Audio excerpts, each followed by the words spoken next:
Hey, what's happening, everybody? I just want to let you know that a few years back, Mike Tomlin, he proclaimed the Steelers would unleash hell in the month of December. Well, hell, that didn't happen. But the OSP, with the help of my crew right here, are going to do our best to bring you a plethora of facts and opinions on college and pro football, current events in sports, and we're going to unleash our own hell to start the month of December. So thanks for joining us tonight. We're excited to see you.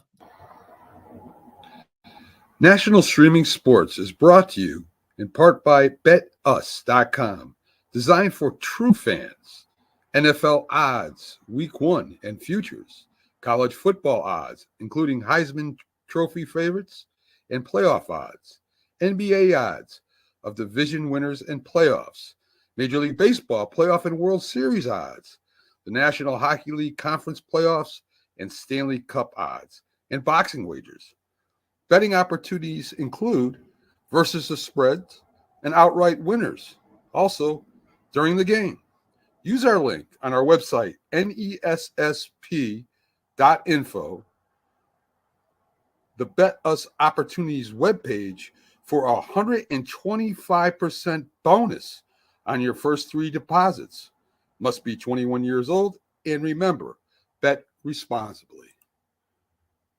You're going to call anyone that loves you. You're going to ask them if you can use their card to buy concert tickets because your card's maxed out. Okay. If they say yes, you get the tickets. I can't call my parents because they already think I make bad financial decisions. Well, so I think I'll call one of my friends. Okay. I'm a little nervous. I feel tingly. What's your answer? Giovanna? Yes. I was on SeatGeek earlier and I saw 2 tickets for Olivia Rodrigo at a really, really, really good price. So Oh my God. I maxed my credit card out by accident last week. Do you think I could use yours to buy the tickets? Oh my God, yes. Did I? Yeah, you got the tickets. You got the tickets. I just want tickets. We're going to go to the concert together. Giovanna, I'll call you later. Love you. Thanks for picking up. Oh my God. I'm going to see Olivia Rodrigo. Yes, thank you, SeatGeek. Ladies and gentlemen, boys and girls around the world,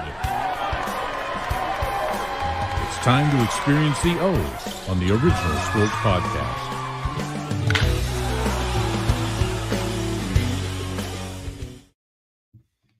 Hey, fellas, how you doing tonight? It's a happy Tuesday in December. First Tuesday in December, December 3rd, 2024.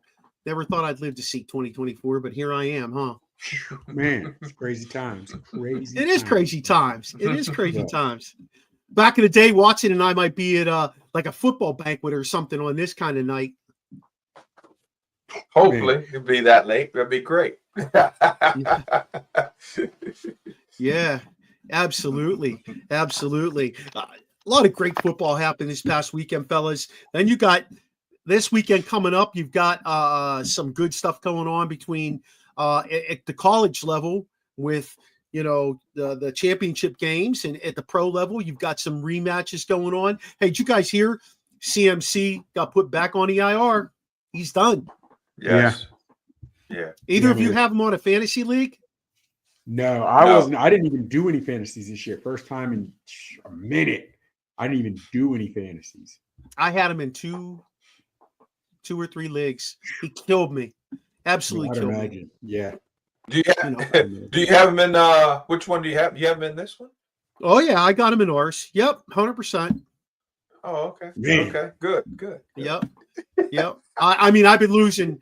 I win 1, lose 2, win 2, lose 3. Like it's been ugly.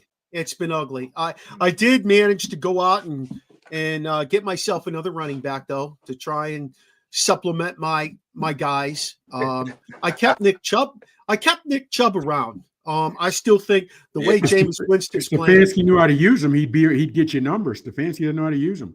Well, I think with Jameis Wilson putting up numbers, throwing the ball, it's going to open up him running again, to be honest with you. But last week, he split carries with what's his name? Jerome Hill? Is that what it is? Yeah, with Jerome Ford.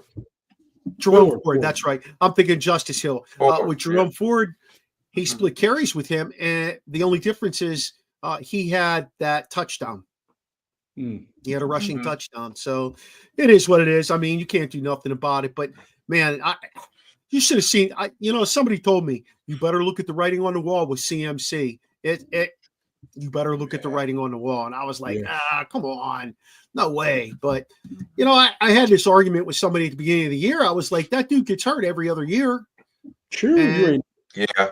you know, and he just signed a big, fat payday. Like I don't know. Well, I know when we get to our stuff with the NFL, we will talk a little about the Steelers, and I have some thoughts on their running game. But let's start out with this, fellas. Love this little piece that someone put in here. If the NCAA decides, hey, let's go to 16 teams like D2 and D3, do they keep or get rid of conference championship games? What do you think? Do they make a difference anymore? I think it's I think it might be an interesting question. One, because now you're also increasing the number of games that they're going to be playing in college if you do that. And then does it become a disadvantage to the teams that have to play in that conference championship with that extra game where you're talking about, you know, maybe possibility of some of your top players getting hurt? But it is something, you know, I think to think about, you know, do we play that if they go to 16? Because I have a feeling that the way this thing is going, it's going to go to 16. And I say that because there's going to probably be teams that get left out that probably should be in. And I think the NCAA is going to look at that and make that adjustment, as I was saying last week, and you know, eventually get to that 16. It might not be next year, it might be, you know, 3 years down the road, but I think they eventually go to that. How many years have we only had 4 teams in it? When did it start? When did that start? Not that long ago. 5 years? 6 years? Yeah. Been longer than that, hadn't it? Because Jameis Maybe. Winston was Yeah. Winston in it. Right. The 14, I think, man, I'd have to look that up. Yeah. Well, Yeah. you could I don't know off the top. I did hear that 16 was the ultimate goal. It really was. I do think they'll keep those conference championships. You know why, Kevin? Money. Why is that? From 99 to Yeah, 2014. I can see that. Oh, okay. From 99 to 2014. Okay. And honestly, fellas, I think they should do away with if you go to 16, do away with the conference championships. Reason being is some of these guys are in tough conferences and they're losing, and it could be held against them or knock them down a seed, right? Mm-hmm. So my thing would be let's go with the SEC, right? You make it to where all the teams, like this year, Texas, they should have played Bama, LSU, Georgia. All those big dogs should have played each other. Mm-hmm. And if you're still going to have SEC West, SEC East, great. Then it's going to come down to strength of schedule. If you say we have a tie, right? I'm SEC East. Why? You're SEC West. So we tie in conference. Then it comes down to strength of schedule. Then it comes down to points scored for, points against. Somebody's going to be ticked off. However, you don't play that extra game, which, again, like you said, Watson, more chance of an injury. And now you take a loss. Now we're out, or we get a lower seed. I don't think, and you're right, Mark. That game does it does bring money if they had those championship games. But if you figure if something was done, like even we talked about it this year, so I think some good teams are getting left out, and we'll get into it. But if those good teams are getting out, I think now, man, if they went to 16 teams, every playoff game is damn near like a bowl game. We don't even watch the poinsettia bowl. Yes. I don't. You know what I mean? So no, they really could be, man. They really could be. And you guys are probably looking at it harder than I would. What do you think sponsors would pay for those commercials now? You know what I mean? I think money. I think that's where you make up for that conference championship. Well, you're not where getting, you make it up at.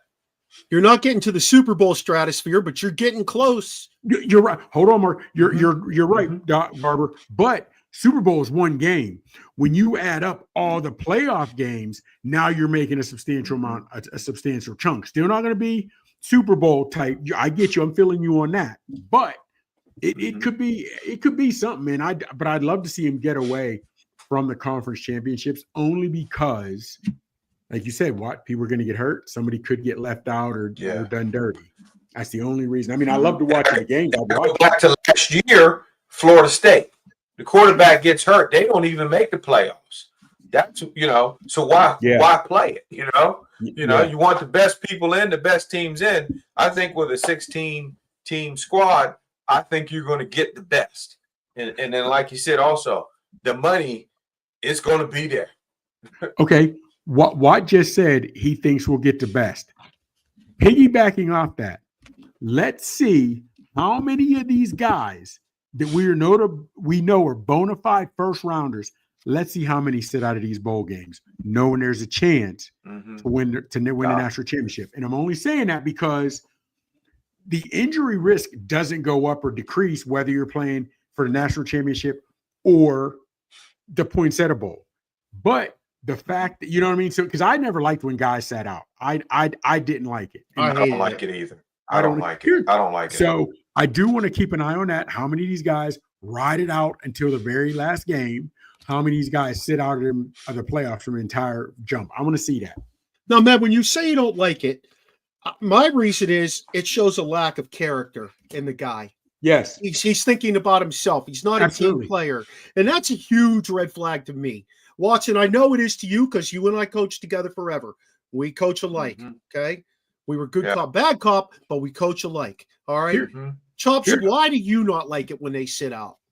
I'll take it even further because I think it's selfish, and here's why. But also I look at this. If we're in a game and we're driving, we're inside the opponent's 5, and I do something dumb, get a personal foul, first thing the announcer will say is, that's a selfish play. Think about your team. Because all I did was drop you back 15 yards, but we still got football to play. But they never say that about a guy who sits out. And you're only sitting out if you're a starter and a huge contributor to that team.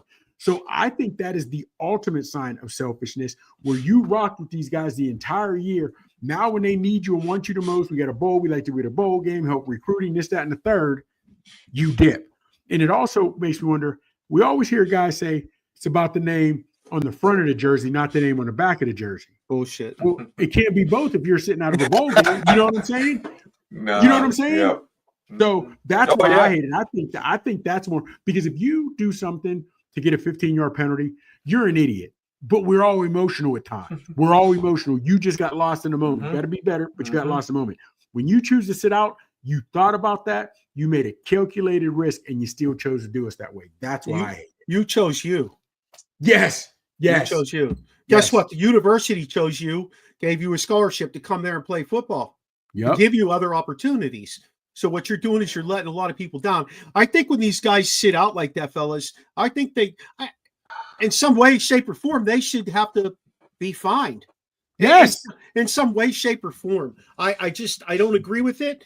People can contest what we're saying, but we're all on the same page with that. And I just think it's wrong. I think your motives are to get to the NFL if you're that good.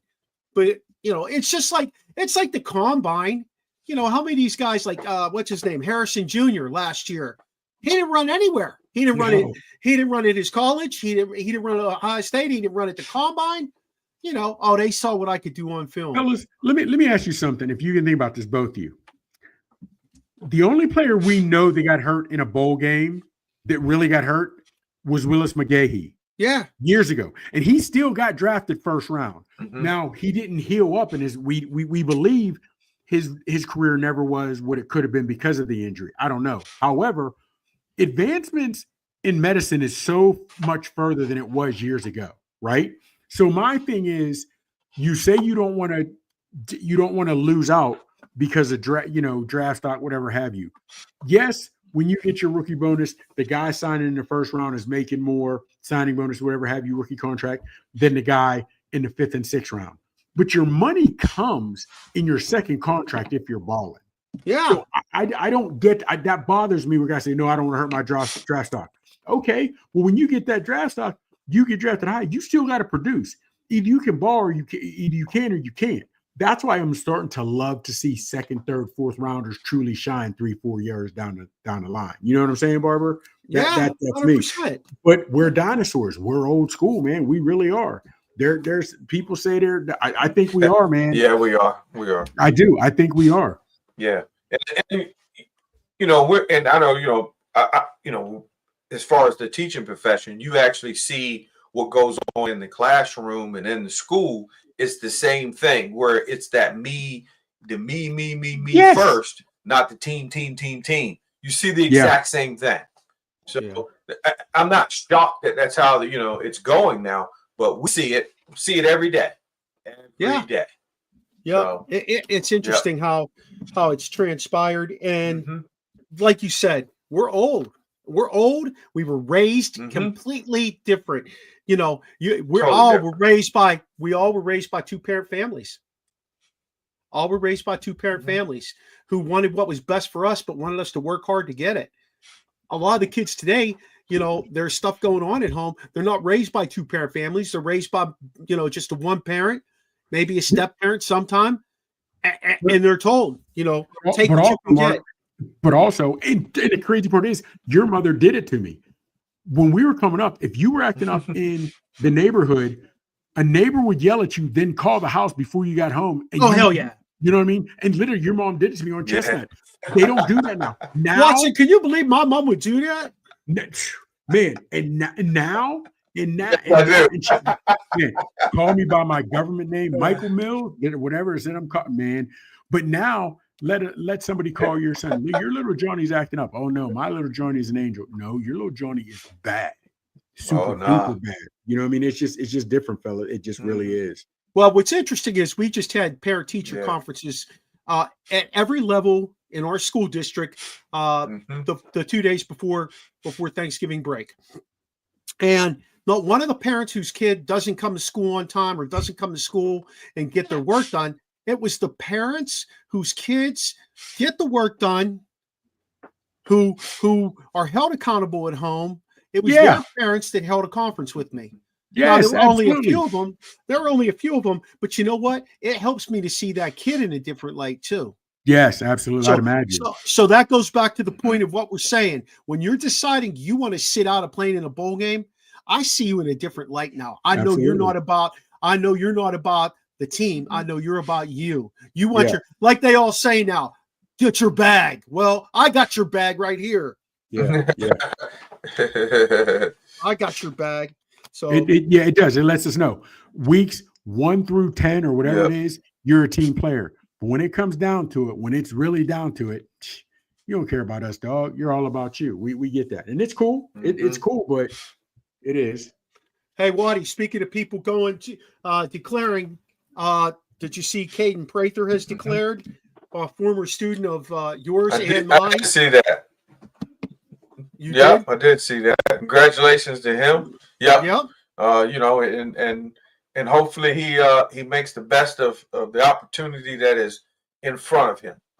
I will never forget. Hopefully he continues to work hard and makes that the best of it. I will never forget when Sarkisian came to Northwest and Chris Samuels was one of the assistant coaches, and him and Sark had history together. And Sark said, I want to see what you know about football, young man. And he started drawing up, high level stuff on the board.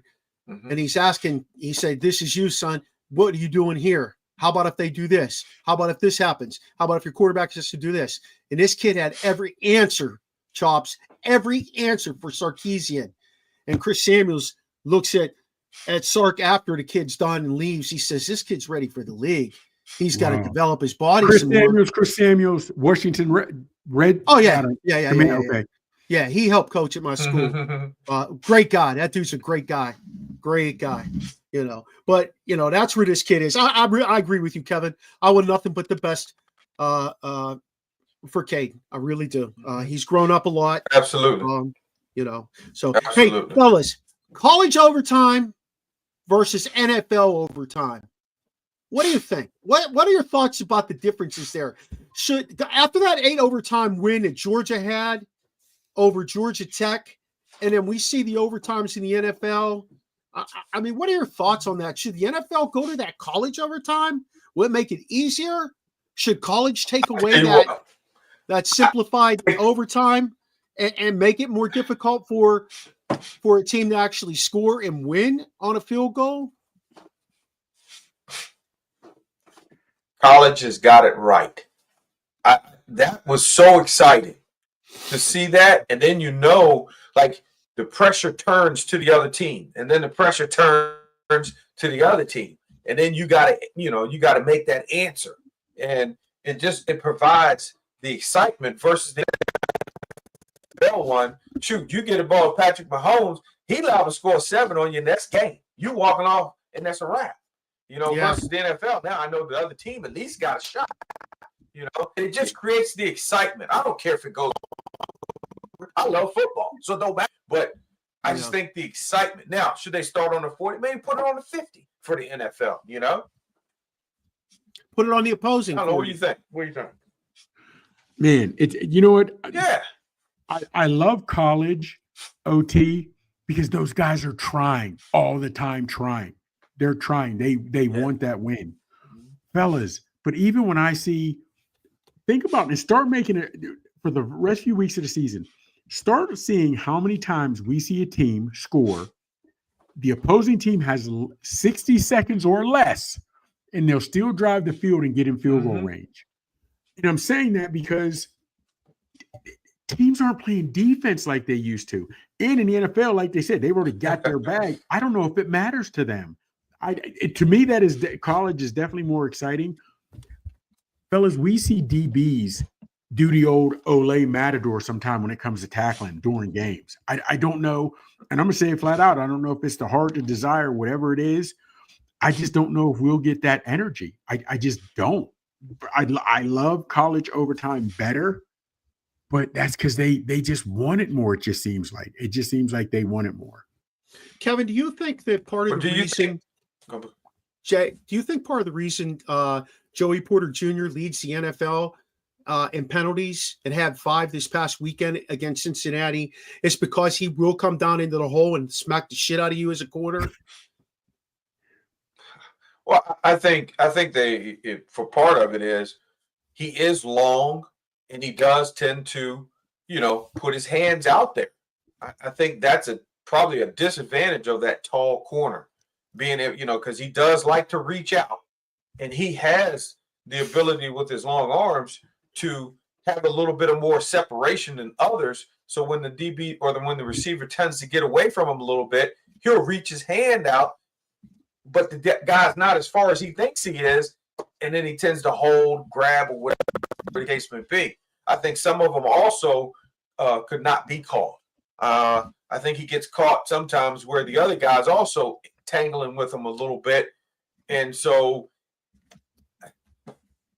it's almost one of those things where at the beginning of the game, you need to kind of go up and talk to that ref a little bit and get in his ear and just let him know. It's like one of those things. I thought it was kind of. I was going to say, I thought it was kind of interesting today the way Mike Tomlin approached it in his post-game conversation, in his prep for this week's game, and he said, he's got fouls to give. Is what he actually said. Yeah, he's not down on the kid. I think he's a top echelon corner. I think he's a top 10 guy personally. Well, I had read I had read on Facebook, one of our friends had said Joey Porter Jr. is only on the Steelers because of his name and who his father was. Tell me I'm wrong. I saw that. There had to have been 15, 20 people that are like, you're right. So I broke it down was, fellas, he's still only in his second year, this, that, and the third, whatever have you. So, and let's not forget, remember with Joey Porter, when he was growing up, his dad was a Steeler. His dad's bringing him to the stadium. Think of who Porter as a cornerback watch growing up, who he emulates his game like. You know what I'm saying? Where they were a little more aggressive. And also, fellas, we know Forbes just got released and signed to a new team. He went 5th. He as in Porter was a 5th cornerback taken. I'll put his stats in the way he's playing against any of the other 5. And here's the thing. He will learn that he can't do these things. He'll learn. He's still, like I said, he's still young. And when he learns proper technique, he'll get better. He'll get better this, that, and the third. But fellas, also, let's not forget, there's no such thing as a shutdown corner anymore. No. You know what I'm saying? So the way the game is ramped up for offenses, all anyways, and call me a homer what you want. There were a couple of those are blatant pass interferences. But I think a couple of those they called on Porter were ticky-tack, fellas. I think they were ticky-tack and should have been called. You know what I mean? Tardivo, my guy. That's Dietz, huh? Is that Dietz? Yeah. Yeah, that's I Dietz. can't see the picture. Yes. Oh, man, yes. So my thing is I'm cool with Porter. Here's the thing. Let's put it this way. We're going to keep it a buck. Those penalties, yes, they put us in bad light, and it gives a guy 15 yards. I will take those before Pickens' personal foul, dumbass penalty any day of the week. Any day of the week. Because Porter's getting those because he's showing effort. All day, every day, I'll take him. All day, every day. Yeah, I got to agree with you from that perspective. Pickens is not a guy that they need to let go. But what I saw, and we're going down a rabbit hole with this, and I don't want to do that. But a minute. Let's each get 15, 20 seconds, and we'll move on. The only thing that I really loved that I saw of what Pickens did. Number one, Rasheen says this all the time. You need that guy with the little what's he call it, Waddy? Yes. You got to have a little dog in him. Little edge. You don't want him going to jail for killing someone, but you want somebody with a little edge on your team. And what I like about what I saw after he got those penalties, I saw Broderick Jones pull him aside and talk to him. Broderick Jones, who everybody in Pittsburgh bitches about his penalties, his holding calls, him whiffing on a sack. Mm-hmm. But you know what I saw from Broderick Jones, 23-year-old number 1 draft pick from last year? I saw leadership. Yeah. I'll be honest with you. Yeah. I don't know if it was because they know each other. Georgia. Yeah, I was gonna say I don't know if it's because they know each other from UGA days. Don't care. I'm sure it is. Yeah. And I mean that's why he was able to approach him and nobody else did. I don't know. But also, here's my thing. Sit him. But just hear me out. Sit him. Tell Tom we're sitting you. And here's the thing. Even if the offense suffers for a couple series, sit him.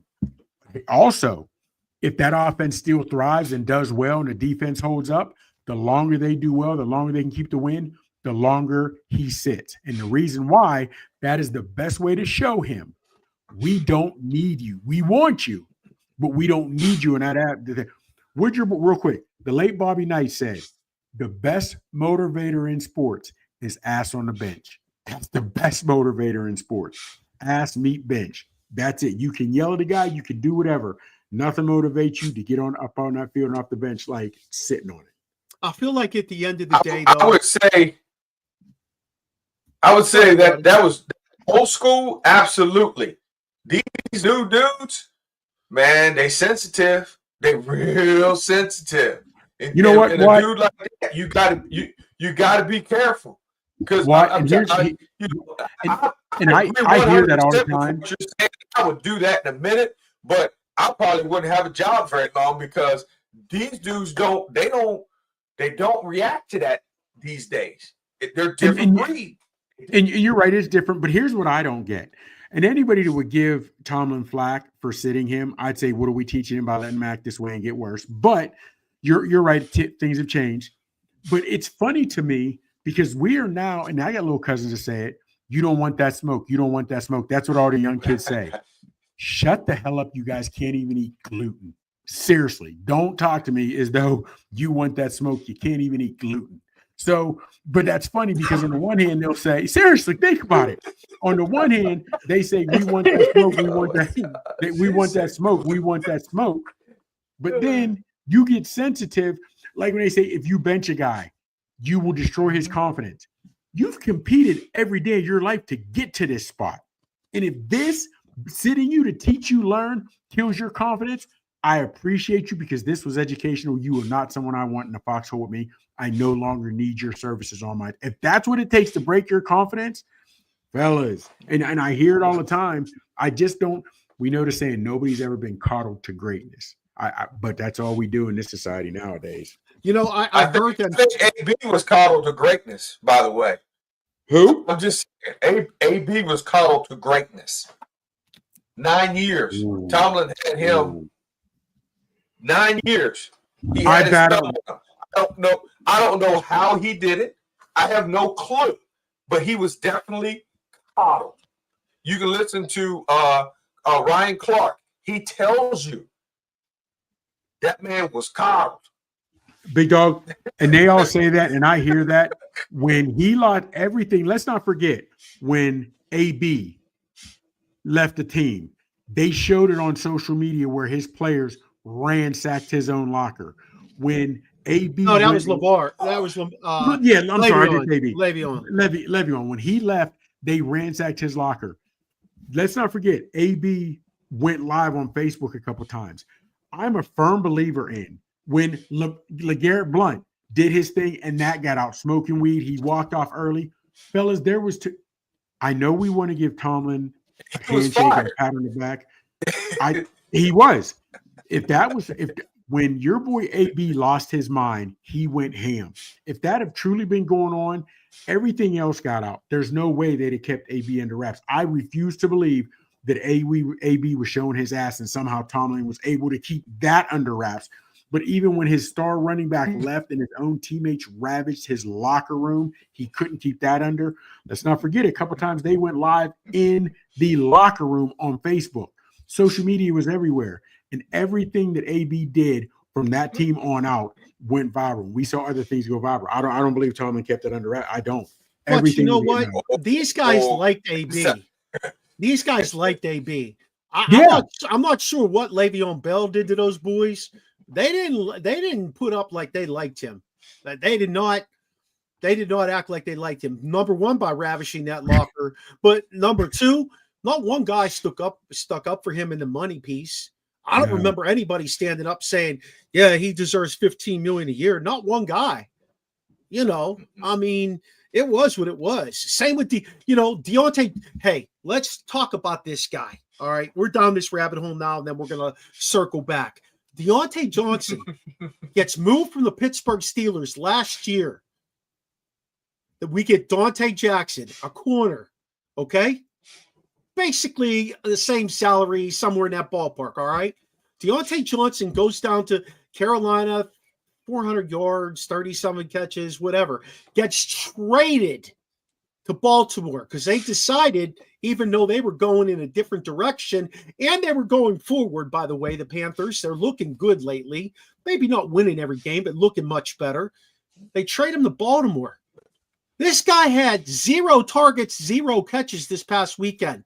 He was an enigma in the Steeler game. Don't you think they'd have put him on the field and let him prove himself in that Steeler game, fellas? I mean, I think the Pittsburgh Steelers put out there who they need to put out there. Plus, Tomlin even said George got some growing up to do, and I'm sure his ass was in Tomlin's office after that game at the stadium, getting a talking to. Fellas, and we can say that, but this is not the first time or even the first season we've seen Pickens do this. So I love Tomlin. He is the king of the one-liners. I've said it for years. He is the king of the one-liners, but his guys still cut up. Here's this real quick, though. But it's hard for me to jump on Deontay, and this is the reason why. Because the quarterbacks for the last 2 years were trash. None of our receivers were doing any work, so I understand why he wanted out. When he went to Carolina, that's just a terrible organization. Now, I'm asking the same question about him. Is Mike Williams for us? Why is he not on the field? Why is he not getting targeted? They're not throwing him the ball. They threw the ball. 10 guys touched the ball on Sunday. Yes, true. Two guys didn't. Connor Hayward, and Mike Williams. Yeah, and my thing was this, because you guys looked at it different because I wasn't really sure, and Russ hadn't started cooking yet, but I wasn't sure why they were saying the Steelers needed a number 2. I thought they were finding what they went, but they traded. They got your boy Williams, but he's not on the field. So I need to hear a little bit what's going on. Dude, it's been 2 weeks. Certainly Johnson is smart enough not to rock the boat in 2 weeks. You're on a better team now. You've got a chance to go to the playoffs. I don't think he is. I don't think he is. I think he's worse than AB. The Steelers do very well. The one thing the Steelers do very well, they know if they let you loose, there's a problem. Every receiver, you think about it. Santonio Holmes, there was a problem. He goes to the Jets, you never hear anything more. When they do that, if I'm an owner, I'm putting up my signals and saying, no way. because when the Steelers let you go, that means there is an issue with you. And now he's at Baltimore. And there's an issue. Think about it. He went to Carolina. He didn't make them better. Here's the thing, though. Here's the thing, what? And I love my Steelers, but I love them enough to be honest with them. I love my Steelers, so I love them enough to be honest with them. We say that, but also I look at it, I take it a little bit further. We take a lot of guys that nobody else would have wanted anyway. And I say, and I'm saying that because just like Tomlin's coaching tree, his coaching tree in 18 years he's been there has not been picked too much. He doesn't have any head coaches. So as much as he has coaches and he seems to be 500 or a little over, not winning a playoff game in 8 years, you're doing that with so-so coaches and so-so players. Now, AB was a baller, so he went elsewhere. He was just plumb crazy. I still think that perfect hit made him lose 100%. All his marks. I think he knows it. I think he knows it. Yeah. Your boy, Martavius Bryant, he couldn't stop the weed. He was, what was that one cat, John? What was the dude from the Browns? Him and Rasheen. Yeah. Well, oh, man. What was your boy from the Browns who had the world at his feet, couldn't stop smoking? Josh Gordon? Josh Gordon. Yeah. Yes. You know what I mean? So, yes, you're right, because I thought about that too, because there are a lot of Mike. I know I loved it when Mike Wallace jumped ship to go to Miami, and they got rid of home. I'll never forget it again. We're going down the rabbit hole, but they got rid of Hines Ward to pay Mike Wallace his money. I was so pissed. But what did he do? He went to Miami and didn't do anything. So you're absolutely right. Players leave Pittsburgh and don't do anything. I totally get that. But some of these guys, we weren't high on them in talent when they were in Pittsburgh. But Pittsburgh's grinding. We're grinding. We get them the best we can. But I just want to know, what has he done? Because, fellas, please, we got to believe he's not an idiot that he's 2 weeks. You're going to rock the boat in 2 weeks. Certainly he's not that dumb. Come on. I think it goes back to where we were talking about before. It's the I or the we. And I got a feeling he's got a lot of more I than he has we. I really do. 2 weeks. What? Think about this. Think about when you was a kid, right? And you cut up in school. For the next 2-3 weeks, maybe 2-3 months, you was an 8. You was good. You know what I mean? Oh, you yeah. Just nobody wanted you. I just, man, I'd like to believe he's smart enough to have his act together for 2-3 weeks. But real fellas, does anybody know why Williams isn't getting targeted? You traded for him, and they thought he was the guy that was going to lift. You know what I'm saying? I think they're. Look out this week. That's what I was going to say, Kevin. What's his name is in the concussion protocol. Look for Williams this week to come up big. Okay. Look for it this week. I'm hoping. Yeah. I'm hoping too, but I got a feeling this is the week right here. I agree, Kevin. I do. I think they can expose that secondary of Cleveland. I think they're going to go after it. I really personally, and I want to go backwards after this, but I personally think they're going to blow Cleveland right out the gym. I do. I think they are so angry about what happened the last time. Yes. I think you will not see mercy. I really do. I don't think this is one of those teams that we've seen. Agree. I don't think this is a traditional Steeler team where they're just going to grind it out this time with Cleveland. I think they're going to fucking, like they came after Cincinnati. Hey, look, if George Pickens' head wasn't pulled down in the middle of a play, that shit would have been ugly there. How is that not pass interference? That's part of that official shit. Jeez. Those dudes don't get it. Hey, fellas, I want to circle back to college real quick. Fired Ryan Day, but he's still there, right? Ryan Day, still there. Narduzzi started 7-0. He's 7-4, 7-5. 5. Isn't he 7-5? I think it's 7-5, yeah. And then Kalen DeBoer. They brought him into Alabama because he did so well up in Washington. That man just lost 3 games in Alabama. That's more than Saban loses in like 4 years. Yeah. What in the world is going on with college football? Why do they not want to cut these guys loose? Man, you think, okay, how you pronounce Dober, whatever his name is? DeBoer. Okay. I know this is going to sound crazy. It's his first year. He doesn't even have a chance to put in his system. That's not crazy. That makes sense. So I get that. Now, the reason why I still don't fire Day, you still got a chance to win a national championship. Because to me, what would you rather have, your chip or say we beat Michigan? That's the thing. Now, again, he hasn't done Michigan for those guys. You know what I mean? Oh man, I know it's always beat beat that team up top up there. But if he can still, he wanted, like I said, he wanted to do beginning of the year. He said he had 3 goals: beat Michigan, win Big Ten, win national championship. 2 of those 3 are already gone. 2 of those 3 are already gone. Now, 1 out of 3 is normally pretty shitty, but if he can make up for it, but I don't see them firing him. But fellas, this was a rough one. You had the better squad. Do you realize your boy Moore in Michigan didn't even have a contract? He's coaching without a contract. No, you said you had all that money in NIL and you still lost. But again, rivalries, it's hard, fellas. It's hard. Man, you got to throw a lot of that stuff out the window when it comes to rivalries. So why does Narduzzi get to breathe life? He was That what, 3-9 last year at Pitt after he lost Kenny Pickett. Because he was they were predicted at the bottom.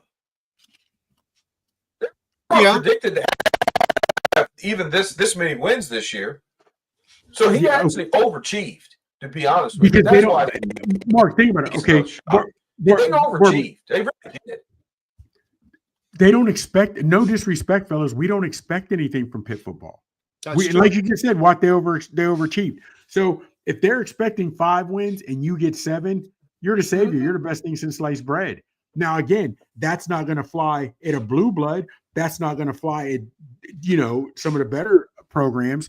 But when you're not expecting much, like you said, they don't even have their own facility. It's just they don't even have their own facility. So, Ms. McGrath.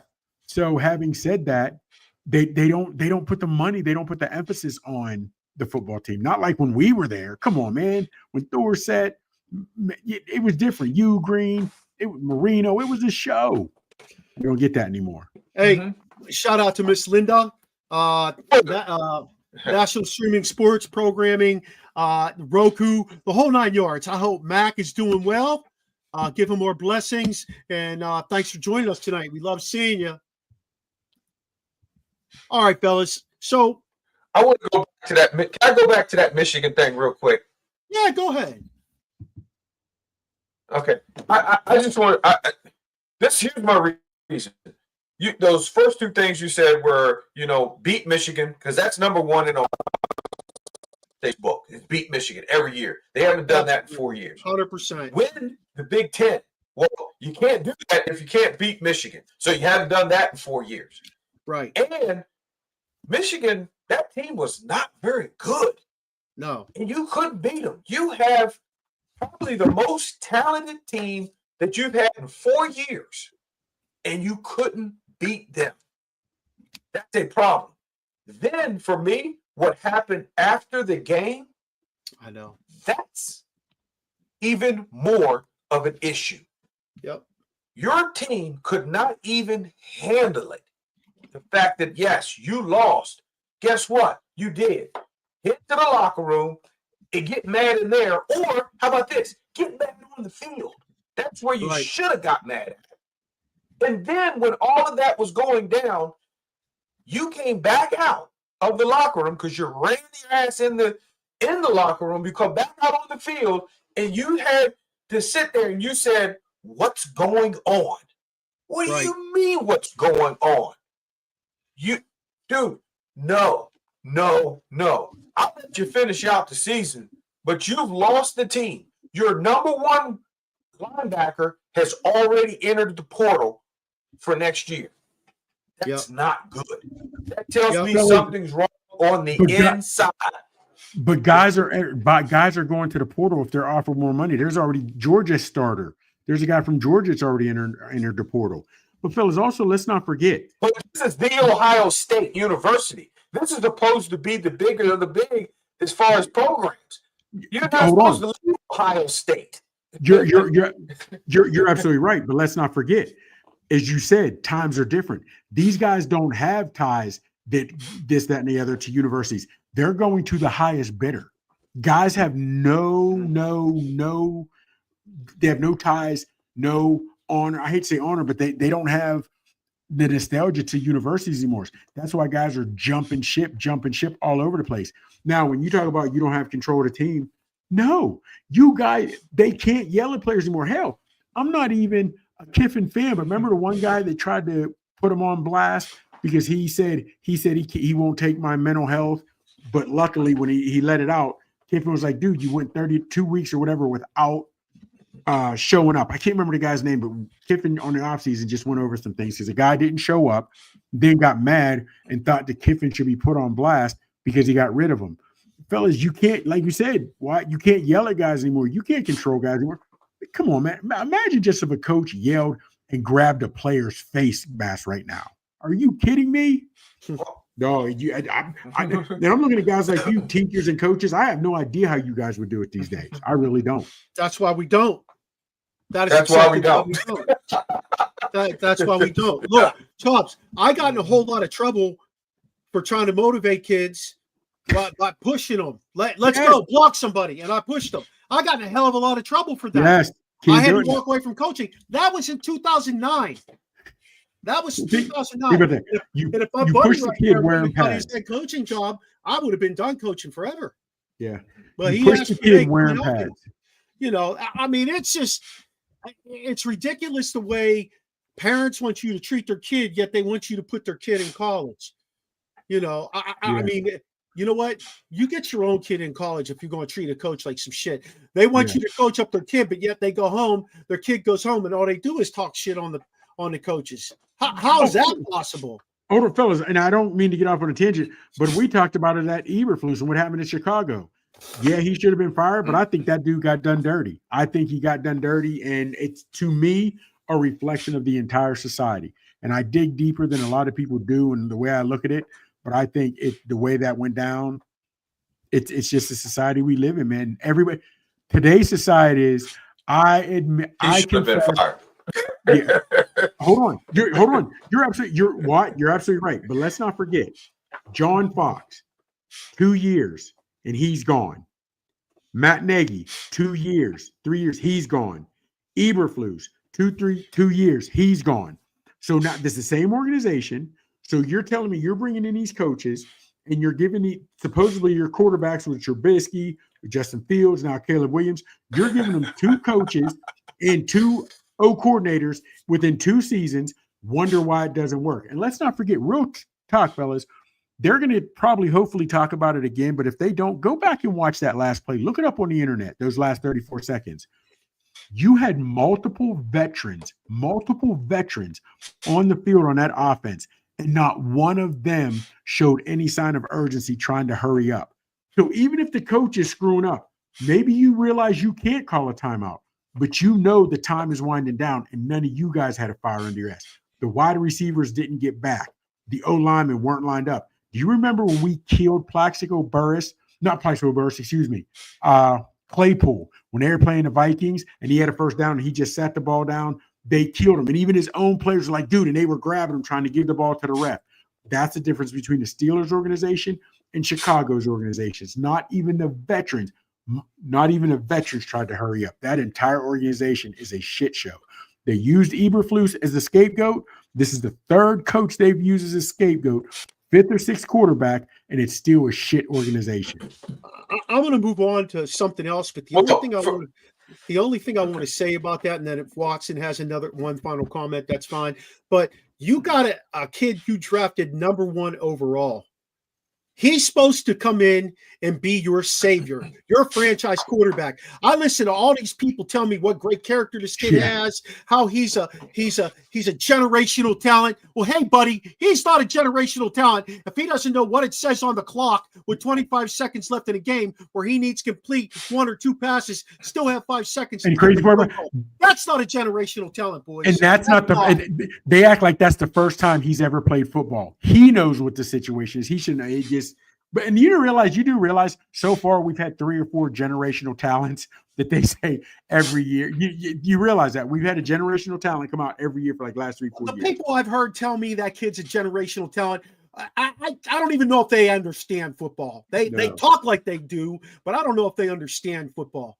It takes a lot to be a generational talent. Mahomes is the generational talent, fellas. Man. Mahomes. Man. Okay?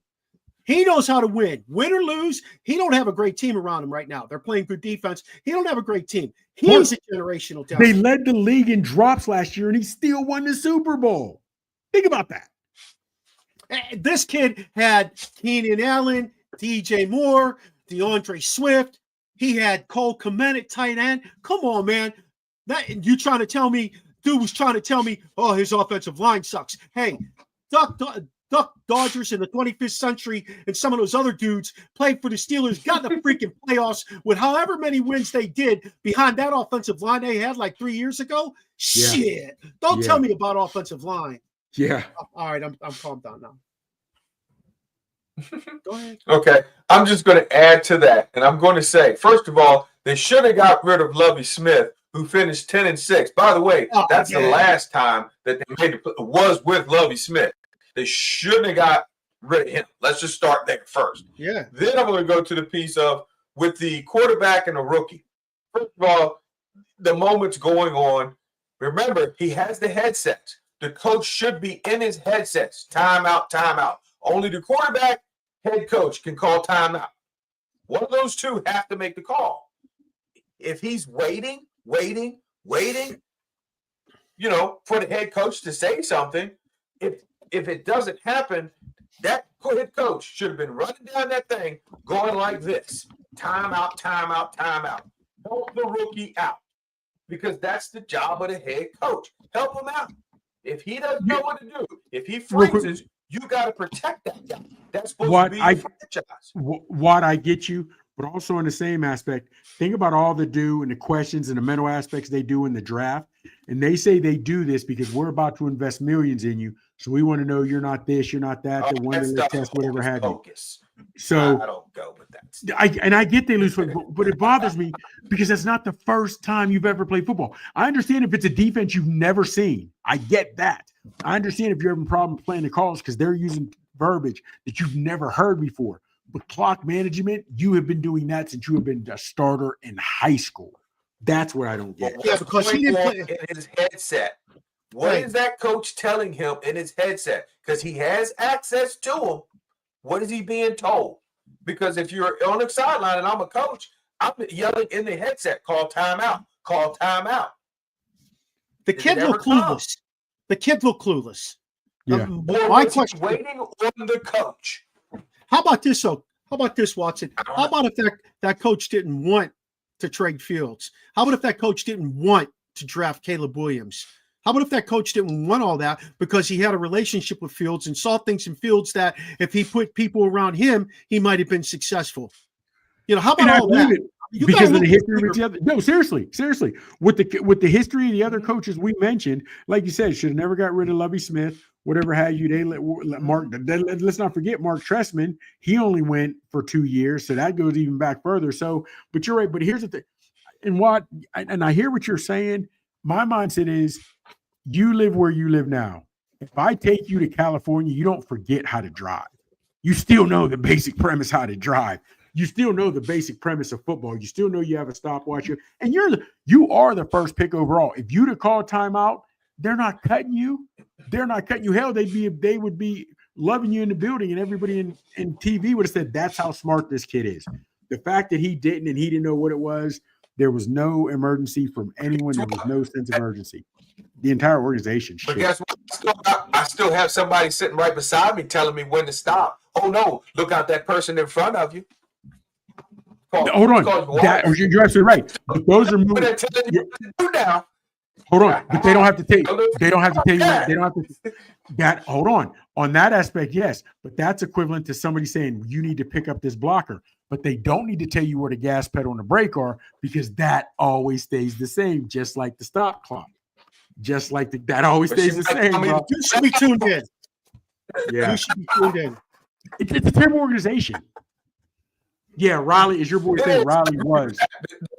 Yeah, I think that's a great point. Hey, listen, we talked about this a couple of shows ago, Ellen.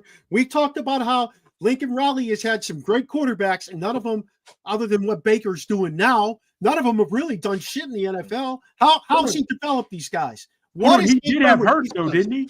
He had Hurst. Didn't Lincoln have Hurst? Or was that? No, that was Saban. My bad. But Hurst started out of Alabama. That was he went to Oklahoma. My bad. No, who had Hurst in Oklahoma? He won the he went to Alabama, then he went to Oklahoma. Yeah. Fellas, we're getting close in time. We got about 6 minutes left.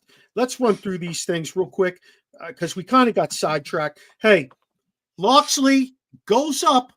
He walks up to James Franklin. You all know I'm not a big Franklin fan. Okay. Yeah. But he tells him, what the hell are you doing running the score up on me at the end of the game, throwing the ball? And Franklin's like, what? What are you saying? Okay. Franklin goes into his press conference and he says, I'm playing my 3s and 4s. I'm getting my guys ready for the future. What do you want me to do? Tell him to just hand the ball off, run 5 yards? You think those 3rd and 4th teamers' parents who get to watch their son play, you think they want to watch them just kneel the ball? Those kids practice just as hard every day. They want shine. When we're seeing putting our group on the text group saying, "What? Why can't Maryland win?" Well, think about what I just said. Think about what Loxley did on the field. That's why Maryland can't win. That's his mentality. Well, don't beat the shit out of us, even with your 3rd and 4th stringers. F you, buddy. I'm gonna blow you out of the water if I have my 5th and 6th stringers in there.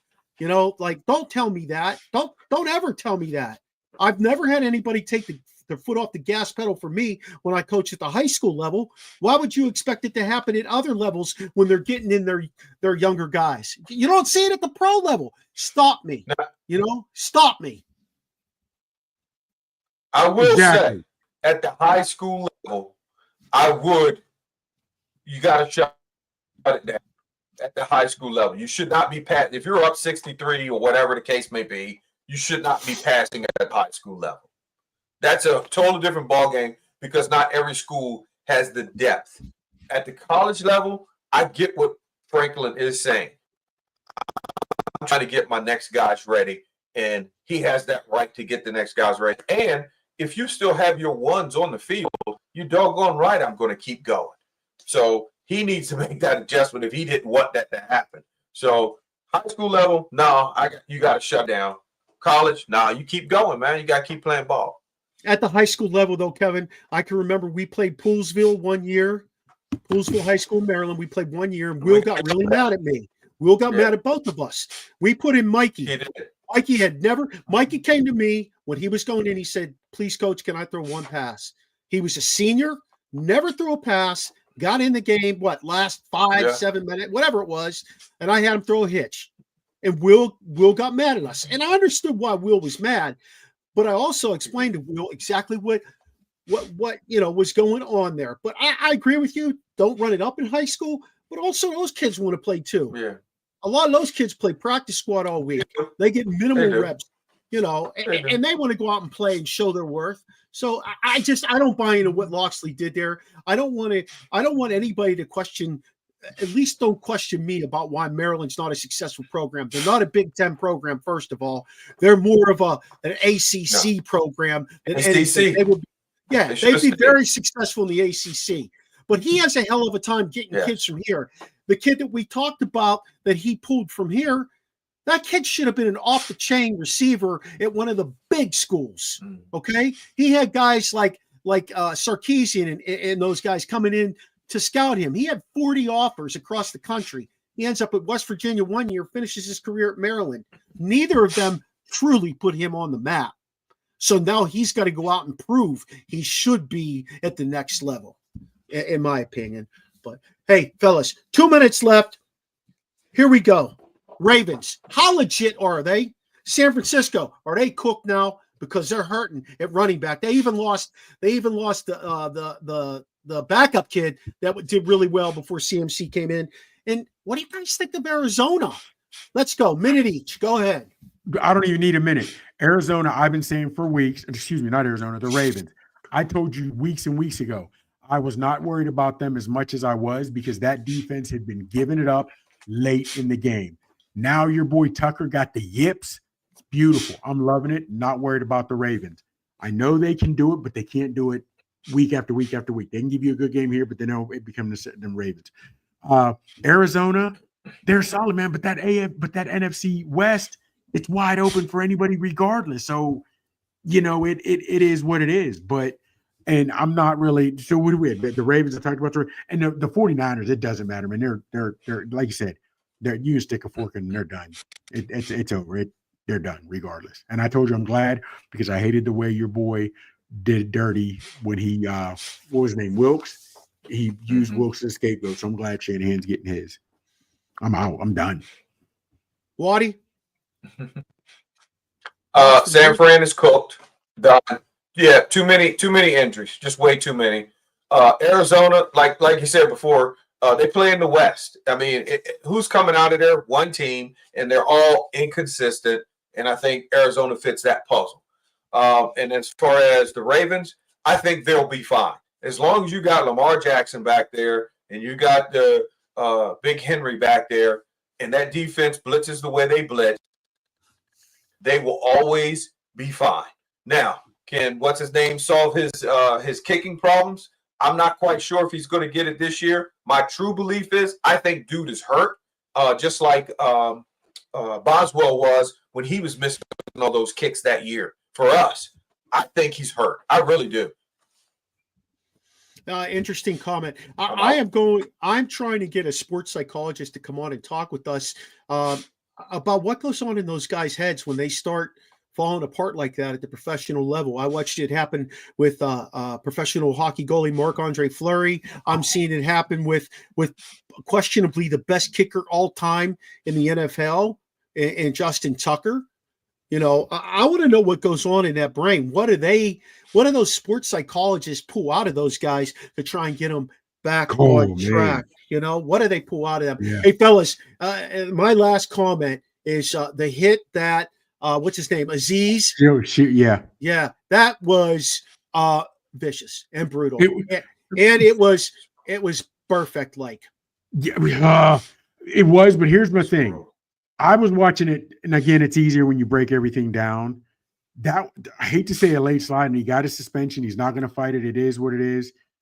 But man, they're both going 100 miles an hour, and I understand you have to fight, and that's what Ingram did. You got to protect your quarterback. I'm not calling Elzier, or how you pronounce it, Elziz, whatever. I'm not calling him a dirty player. That's the first one he's ever gotten. He's not a dirty player in the league. 4, 5, 6 years, whatever it is. It was bang, bang. You got to set him out, and it hurts. And I hope, your boy Lawrence comes back, but it was vicious. It was damn sure vicious. Fellas, I want to thank you for coming on the show tonight. It was a good show. You can see underneath our names where you can find us at. Waddy is on Facebook. He's on the X. Chops is on TikTok. You can find him Twitter, on Instagram, at Facebook. And you can find the OSP just about anywhere, fellas. But ladies and gentlemen, okay, or whatever you want to be addressed by, don't forget, we usually have Noobs and T-Sizz and Sheen working with us, but ironically, Noobs and T-Sizz are at a girls flag football team banquet tonight, so I hope they had a great time. And Sheen had to take care of his daughter at her soccer banquet. So it's been a lot of fun. We haven't had any craziness, but I'll tell you what, we had some good stuff going on here. Hey, check us out. Check out our website at podpage.com, Original Sports Podcast with Mark Maradei. Whole lot of stuff going on with that. We are in the process of upgrading it, getting more photos on there, talking with a lot of people. We have some new networks that have reached out to us, so you may be able to find us in some other locations soon. You can find us on Facebook, X, and Snapchat at OSP with MM, on Instagram, TikTok, YouTube at Original Sports Podcast. You can link into our link tree, which is in our show notes, and get all that stuff. We are on Twitch as well, to tell you the truth. A big shout out to our networks that we are on. Let's Talk Sports, Sideline Sports, ESEN, that's Elite Sports and Entertainment Network, Manning Media, and Peak One Sports. Don't forget to check us out on Roku. If you can't catch us on your computer, we're on from 7 to 8 on the NESSP network. And you can check out their website, because we're part of that as well, at nessp.info. Feel free to let us know if you have any comments, questions, suggestions about our show or guest by emailing us at originalsportspodcast@gmail.com. Shout out to Steve Medley and Charlie Hodgson for doing voice intro and music. Join us next Tuesday to Experience EO. Hopefully we have a full crew on here and we can make it happen for you again like we like to. Take care. Until next week. Peace.